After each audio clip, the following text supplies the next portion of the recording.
Bom dia.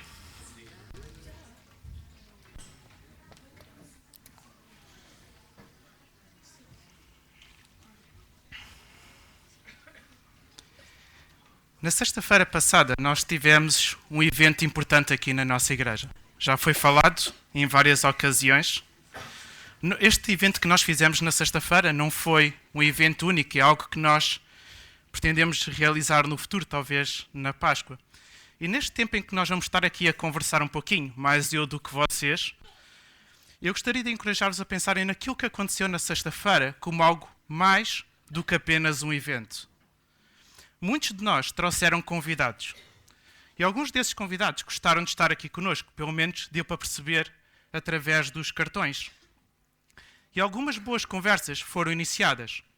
E se calhar até para surpresa nossa, nós percebemos que existe receptividade por parte dos nossos convidados em continuar estas conversas. A grande pergunta que surge agora é: o que fazer? Qual o próximo passo a dar com os nossos convidados? Será que a única coisa que eu posso fazer com os meus convidados é esperar até um próximo evento, talvez na Páscoa? Hoje nós vamos falar de alguém que teve um encontro com Jesus. E tal como os nossos convidados, esta pessoa tinha a sua agenda. Tinha os seus objetivos na vida muito bem definidos. E não estava muito receptivo a grandes mudanças. No entanto, algo aconteceu com esta pessoa que mudou a sua vida para sempre. Da mesma forma que os nossos convidados, esta pessoa foi confrontada com Jesus, que não pensava existir. Eu não estou a dizer que os nossos convidados tornaram-se seguidores de Jesus Cristo, ou disseram de uma forma clara que se queriam tornar seguidores de Jesus Cristo, mas muitos poderão estar curiosos a falar sobre o assunto. Muitos poderão estar receptivos a falar sobre o assunto. Se calhar alguns até estão dispostos a continuar a investigar acerca deste novo Jesus. Hoje nós vamos olhar para o início da caminhada cristã de Paulo e tentar perceber que princípios é que nós podemos retirar que nos permitam ou que nos possam ajudar a dar novos passos com os nossos convidados. Então vamos voltar a Atos 9.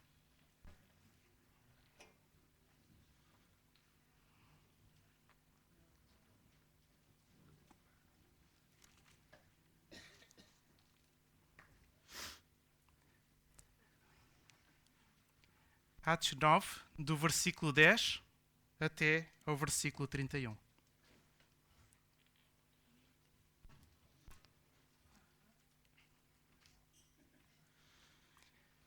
Já todos encontraram? Então o texto diz o seguinte: Entretanto, Saulo não pensava senão em ameaças de morte contra os discípulos do Senhor. Por isso foi ter... Desculpa, eu estou a ler no versículo 1. A partir do versículo 10. Em Damasco morava um crente chamado Ananias, a quem o Senhor apareceu numa visão e lhe disse: Ananias, estou aqui, Senhor, respondeu ele. E o Senhor continuou: Prepara-te, vai à rua direita e em casa de Judas pergunta por um homem de Tarso chamado Saulo. Ele está a orar. E teve uma visão em que lhe apareceu um homem chamado Ananias, que entrou e impôs as mãos sobre ele para que tornasse a ver. Ananias respondeu: Senhor, tenho ouvido muita gente a falar a respeito desse homem e de todo o mal que tem feito em Jerusalém contra os teus santos.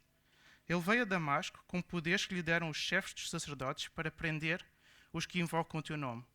Mas o Senhor disse a Ananias: Vai porque eu escolhi esse homem para ir falar de mim aos pagãos, a reis e ao povo de Israel. Eu mesmo lhe mostrarei o muito que tem que sofrer por causa de mim. Então Ananias foi, entrou em casa de Judas, mãos sobre Saulo e disse: Irmão Saulo, o irmão que no caminho mandou-me vir contigo para que tornes a ver e fiques cheio do Espírito Santo. Nisto caíram dos olhos de Saulo uma espécie de escamas e ele voltou a ter vista. Então levantou-se e foi batizado e depois de comer recuperou as forças. Saulo ficou alguns dias com os discípulos em Damasco. Começou então a pregar nas sinagogas dizendo que Jesus é o Filho de Deus. Todos os que ouviam ficavam admirados e perguntavam: Não era este homem que andava em Jerusalém a matar os que invocam o nome de Jesus? Não foi precisamente para os prender e levar os chefes dos sacerdotes que ele veio aqui? mas Saulo estava cada vez mais forte e as provas que ele apresentava de que Jesus era o Messias confundiu os judeus que moravam em Damasco. Algum tempo depois, os judeus reuniram-se e resolveram matar Saulo. Mas ele soube desse plano, como os judeus vigiavam as portas da cidade de dia e de noite para ver se o matavam, os discípulos de Saulo meteram dentro de um cesto e desceram de noite pelo muro da cidade. Quando Saulo chegou a Jerusalém, quis juntar-se aos discípulos, mas todos tinham medo dele, pois não se convenciam que também ele fosse um discípulo de Jesus. Foi então que Barnabé o foi apresentar aos apóstolos. Contou-lhes que Saulo tinha visto o Senhor no caminho de Damasco e que o Senhor tinha falado com ele. Contou-lhe também que em Damasco Saulo tinha falado corajosamente a respeito de Jesus. Depois disso, Saulo ficou em Jerusalém, andava com eles e falava com Jesus com toda a coragem. Conversava e discutia com os judeus de língua grega, mas eles andavam a ver se o matavam. Quando os irmãos perceberam isso, levaram Saulo para Cesareia e dali mandaram-no para Tarso. A igreja vivia então em paz por toda a região da Judeia, da Galileia e da Samaria. Tornava-se cada vez mais forte, aumentando em número, com a ajuda do Espírito Santo e vivendo com grande respeito pelo Senhor.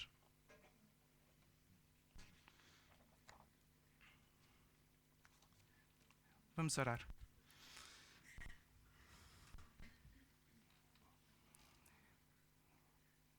Deus Pai, obrigado, ó Pai, por este tempo que nós já tivemos de louvor, Pai, em que realmente podemos louvar o Teu nome. Podemos refletir acerca daquilo que Tu és, daquilo que Tu fizeste por nós. Já na escola dominical o tínhamos feito. Ó Pai, te oro, Senhor, para que Tu possas conduzir este tempo. Ó Pai, que possas abrir os nossos olhos, tal como abriste os olhos de Paulo, para as oportunidades que estão à nossa frente, Senhor. No nome de Jesus. Amém. Existem 3 conexões que nós precisamos de ajudar os nossos convidados a desenvolver. E pelo menos 2 delas já foram iniciadas no evento de sexta-feira. E por essa razão que o evento de sexta-feira era um evento tão importante. A primeira conexão que nós temos que desenvolver é ajudar os nossos convidados a conhecerem melhor quem é Jesus Cristo. Paulo teve o seu encontro com Jesus Cristo no caminho de Damasco. E o facto de Paulo ter mostrado sinal verde para que Deus se transformasse, para que Deus operasse na sua vida, em nenhuma altura quer dizer que Paulo não precisou de ser acompanhado. O texto bíblico diz que Paulo, depois daquele encontro com Jesus, estava a orar. Estava a falar com Deus. Quando nós entregamos a nossa vida a Cristo, uma das primeiras coisas que muda a nível da nossa consciência é que nós começamos a encarar Deus como Pai. Nós não sabemos o que é que Paulo estava a dizer a Deus naquele momento. O texto bíblico não diz. Mas aquilo que nós sabemos é que quando nós passamos a ter este novo entendimento que Deus é nosso Pai, nós geramos um relacionamento com Deus com base na gratidão. E é essa gratidão que nos leva a querer conhecer Deus de uma forma cada vez mais profunda. É esta gratidão que nos leva a querer obedecer a tudo aquilo que Jesus ensinou. É esta gratidão que nos leva a querer servir a Deus a cada instante. Nós não sabemos se os nossos convidados, quando regressaram a casa, falaram com Deus, oraram com base naquilo que aprenderam. Não sabemos. Aquilo que nós sabemos é que os nossos convidados ouviram falar de um Deus de uma forma e de uma perspectiva completamente diferente. Não um Deus distante que criou o mundo e que tirou férias logo a seguir, mas um Deus que se relaciona com o ser humano. Um Deus que se revela através de Jesus Cristo. Um Deus que se revela e que fala ao coração de cada um de nós. O nosso trabalho é ajudarmos os nossos convidados a conhecerem este Deus de uma forma mais profunda e de uma forma mais real. E se os nossos convidados demonstraram abertura, então nós precisamos de dar novos passos neste sentido. E uma boa forma de ajudá-los a darem novos passos é convidá-los para os nossos grupos familiares. Quando nós convidamos os nossos amigos, os nossos familiares, os nossos vizinhos para os nossos grupos familiares, nós não estamos a tentar vender nada que eles não queiram comprar. Aquilo que nós estamos a fazer é simplesmente convidá-los para um processo de descoberta do qual nós também fazemos parte. Nos grupos familiares, nós temos estado a ler o livro de Atos. E no nosso grupo familiar, nós temos algumas pessoas que não são da nossa igreja. Mas estas pessoas estão estão num processo de descoberta. Estas pessoas leem os 4 capítulos de Atos, como toda a gente lê. Estas pessoas vêm com os seus apontamentos, e estou a pensar especificamente numa que tem assistido mais vezes. Ela vem com os seus apontamentos e ela discute connosco com base no texto. No caso do grupo do Jonathan e da Bethany, houve uma senhora que deu luz verde a Jesus Cristo para que Jesus Cristo entrasse na sua vida, mas ela começou a estudar a Bíblia com o Jonathan e com a Bethany em casa. Uma rapariga da Igreja Batista de Queluz, após uma boa conversa com uma senhora, ela convidou esta senhora para estudar a Bíblia. E esta senhora mostrou-se receptiva, disse que gostaria que o marido também participasse. Então as duas foram falar com o marido, e o marido também aceitou o convite. E as 2 filhas que estavam ao lado e que também ouviram a conversa, disseram que também queriam participar do estudo bíblico. Ela brevemente vai abrir um pequeno grupo com esta família. Aliás, esta rapariga, ela tinha cerca de 20 inquéritos para fazer. E a pergunta final do inquérito era se a pessoa gostaria de estudar a Bíblia com ela. A última conversa que eu tive com ela, ela tinha 9 inquéritos feitos. Dos 9, 8 pessoas estavam interessadas em estudar a Bíblia com ela. Estou-vos a contar estes testemunhos porque isto é possível acontecer. Isto é uma realidade. Ananias foi enviado à casa onde estava Paulo para que Paulo recuperasse a vista e fosse cheio do Espírito Santo. Este é o nosso objetivo ao fazer novos discípulos. É que estes novos seguidores de Jesus Cristo sejam pessoas cheias e transformadas do Espírito Santo. O nosso objetivo não é apenas que os nossos convidados venham fazer uma decisão por Jesus Cristo. Não é apenas que eles venham a ser batizados e que venham aqui aos domingos a ouvir as pregações. Isto é bom. Mas aquilo que a Grande Comissão diz não é apenas para nós ensinarmos tudo aquilo que Jesus ensinou. Aquilo que diz a Grande Comissão é que nós devemos ensinar os novos discípulos, os novos seguidores de Jesus Cristo, a obedecer a tudo aquilo que Jesus ensinou. E isto é uma mudança radical. Ver vidas transformadas deve ser o nosso foco.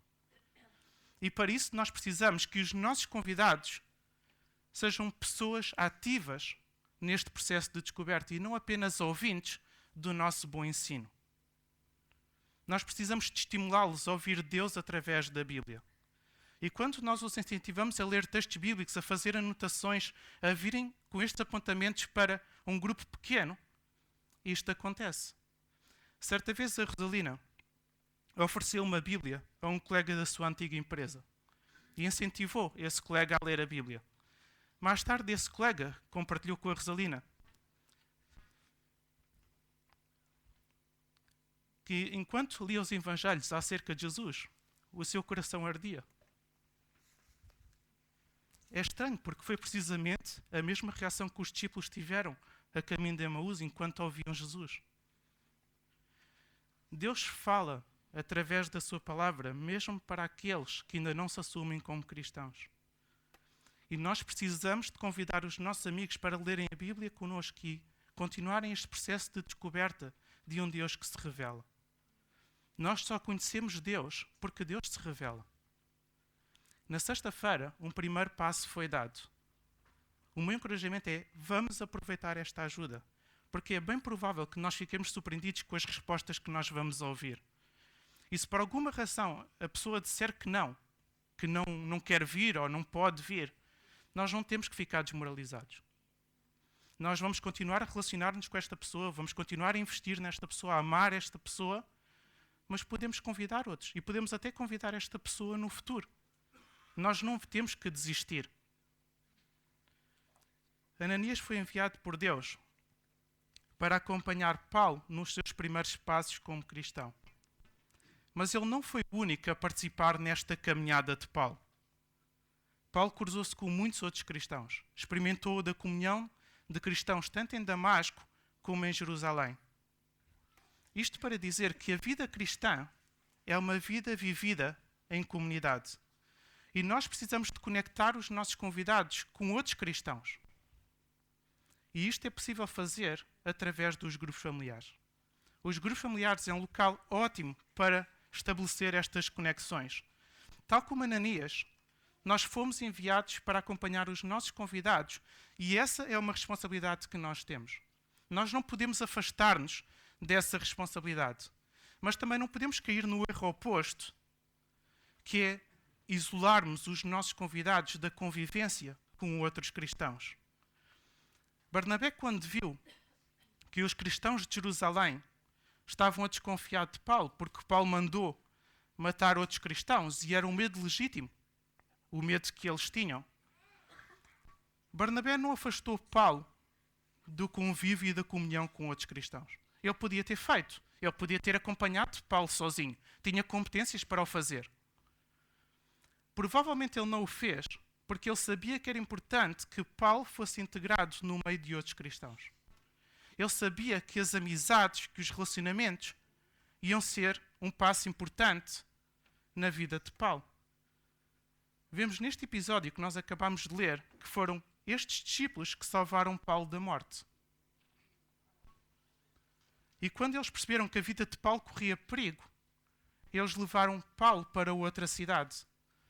Nós precisamos de ser intencionais em conectar os nossos convidados com outros cristãos. Eles vão ser ajudados por outras pessoas, eles vão ser ensinados por outras pessoas, eles vão desenvolver novos relacionamentos.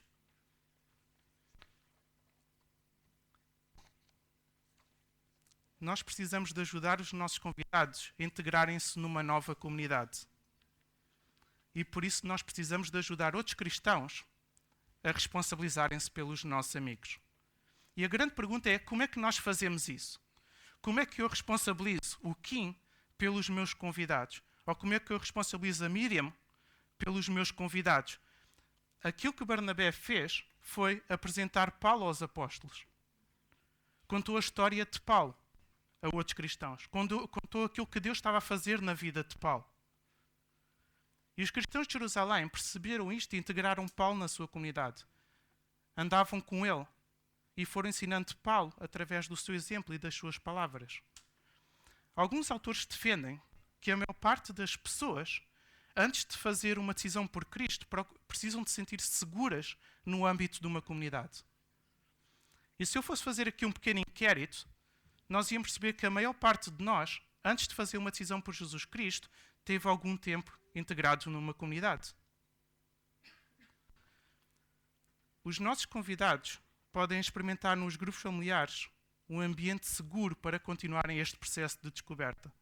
Eles observam a forma como Deus se revela na Bíblia, mas também observam a forma como Deus está a trabalhar na vida de cada um dos participantes do grupo familiar. Eles podem experimentar aquilo que Paulo experimentou em Jerusalém. Um grupo de irmãos que o acolheu, que o ajudou.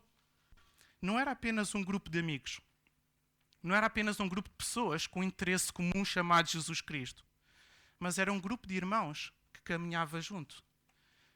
E este é o nosso objetivo nos nossos grupos familiares. Não é apenas um grupo de pessoas que se reúne de 15 em 15 dias, estudam a Bíblia e vão para casa. Mas que possam ser um grupo de irmãos que caminham juntos. Mas para isso nós precisamos de reaprender o que é comunidade cristã. Comunidade cristã é muito mais do que convívio. Comunidade cristã é um grupo de pessoas que traz Jesus para o centro das suas relações.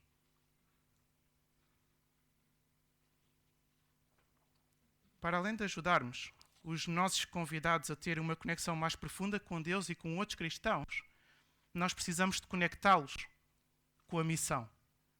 Se nós olharmos para a grande comissão, em Mateus 28, do versículo 18 até ao versículo 20, nós vemos de uma forma resumida que a grande comissão diz para nós fazermos discípulos, novos seguidores de Jesus Cristo, que por sua vez irão fazer novos discípulos.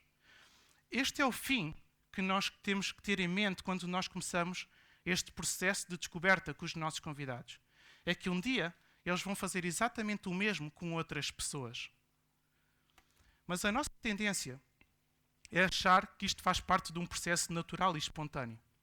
Só que esse é um pensamento errado. Ninguém aprende matemática de uma forma espontânea. Era bom, mas não. Ninguém aprende a andar de bicicleta de uma forma espontânea. Nós precisamos de ser intencionais. Eu estou a olhar aqui para a Natalina, que faz anos hoje, e eu vou pegar no exemplo da Natalina. Eu tenho a certeza que a Natalina não chegou aos 10 anos e pensou esta seria uma boa idade para começar a andar de bicicleta. E pegou a bicicleta a primeira vez e andou perfeitamente.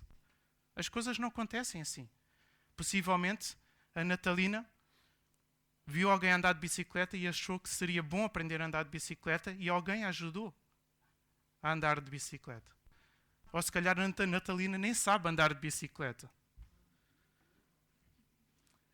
Aqui é necessário muita intencionalidade. Nós precisamos de encorajar todos os cristãos e não cristãos a olharem para o seu círculo de relacionamentos com pessoas que Jesus quer salvar.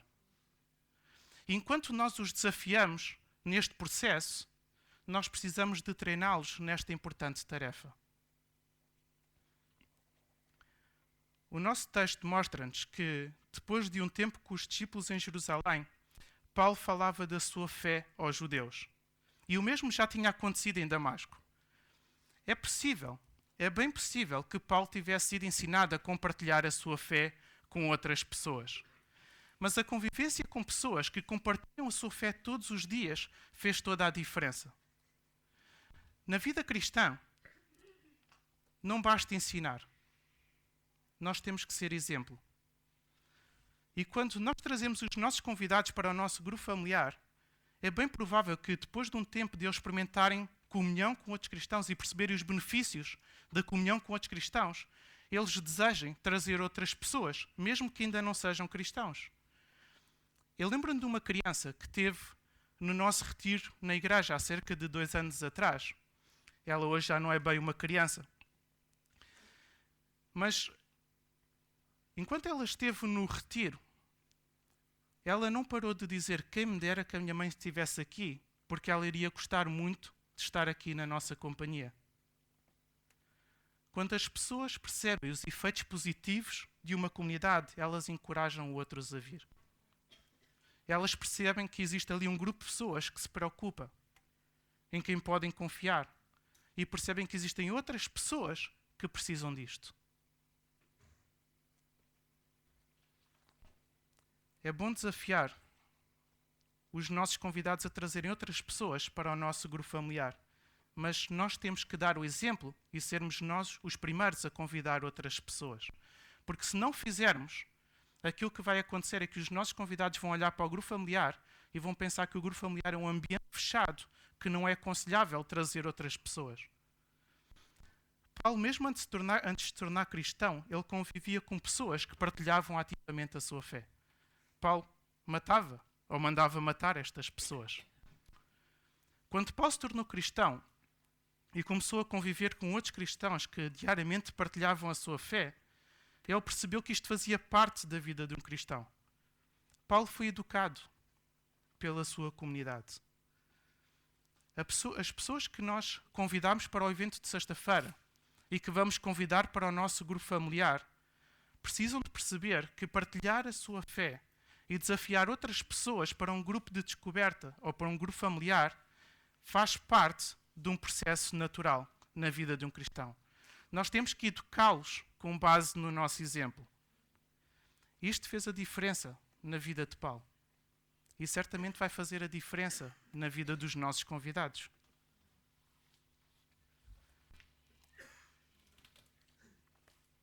Paulo, no início da sua caminhada com Deus, ele foi intencionalmente conectado com 3 conexões. Primeira conexão com Deus. Conexão com outros cristãos. E, por fim, com a missão de partilhar a sua fé. E estas 3 conexões, elas precisam de ser aprofundadas durante toda a nossa caminhada com Deus. Mas no início da nossa caminhada cristã, estas 3 conexões precisam de ser desenvolvidas de uma forma muito intencional. Eu creio que os grupos familiares são uma boa forma de desenvolvermos estas conexões com os nossos convidados. precisamente porque eles têm estes 3 propósitos. Têm um propósito evangelístico, têm um propósito de discipulado, de edificação espiritual e têm um propósito de cuidado pastoral, do cuidado mútuo. E por essa razão os grupos familiares são tão importantes na vida da nossa igreja. Depois de nós perguntarmos à pessoa se a pessoa gostou, o convite que nós podemos fazer, e é um convite simples, é: olha, nós temos um grupo que discute, que fala acerca da Bíblia de uma forma muito informal. Tu não gostarias de estar presente? É uma pergunta simples. E nós só vamos ouvir 2 respostas, ou não ou sim. Eu gostaria de encorajar-vos mesmo a pensarem desta forma. E se os nossos convidados não puderem por causa de horários, nós vamos arranjar alternativas. Aquilo que nós temos que pensar é que é o Espírito Santo que faz o trabalho de mudar os corações das pessoas. Esse não é o nosso trabalho. O nosso trabalho é juntarmos àquilo que Deus já está a fazer. E para juntarmos àquilo que Deus está a fazer, nós temos que aproveitar as oportunidades. Se calhar, nas nossas conversas aqui nas mesas, nós não vimos um sinal verde por parte das pessoas que queriam tornar-se seguidoras de Jesus Cristo naquele momento. Mas também não vimos um sinal vermelho que nos impede de avançar. Aquilo que nós vimos foi um sinal amarelo. De pessoas que querem continuar a investigar, que querem continuar a procurar. E o grupo familiar é um bom sítio para convidarmos as pessoas a continuarem neste processo de descoberta.